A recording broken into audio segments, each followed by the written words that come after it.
শরীরকে কষ্ট দিয়ে না, রাত ব্যাপী যতটুকু সম্ভব সালাতুত তাসবিহ নামাজ পড়েন, নফল নামাজ পড়েন, পিছনে কাজা নামাজগুলো স্মরণ করে পড়েন। আমাদের ফজরের 20 রাকাত 10 রাকাত ফজর ফরজ করতেছি, এভাবে নিয়ত করেন।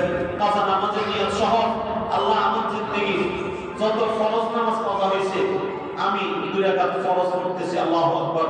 আরো 2 রাকাত পড়তে পড়তে 10 রাকাত আজকে পড়লেন, আরো একদিন আরো 10 রাকাত পড়েন। আমার জিন্দেগির জোহর কথা ছিল বহুবার, ও আল্লাহ জিন্দেগির 4 রাকাত জোহর কথা পড়তেছি। কথা নামাজগুলোর মধ্যে বেশিরভাগ ফরজগুলো পড়বেন, নফলগুলো পড়ার সময় কই, শুধু ফরজগুলো যেটা হক, যেটা না পড়লে আল্লাহ কঠিন শাস্তি দিবেন, এই নামাজটা সম্পর্কে আপনাকে আজকে রজনীকে স্মরণ করাই দিলাম। কথা নামাজগুলো পড়েন। হ্যাঁ পড়ছেন আলহামদুলিল্লাহ। এরপরে স্যার একটা সালাতুত তাসবিহ নামাজ পড়েন।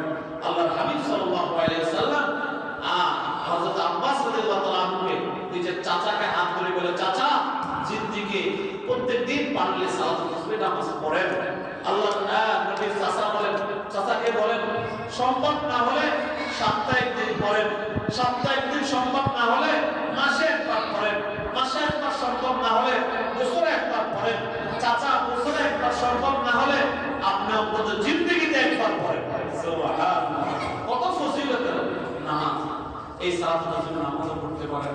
নামাজ পড়তে পড়তে আপনি একবার ক্লান্ত হয়ে গেলেন, এবার কোরআন শরীফটা নেন, আল্লাহর কোরআনটা পড়েন, আল্লাহর কোরআনটা পড়েন।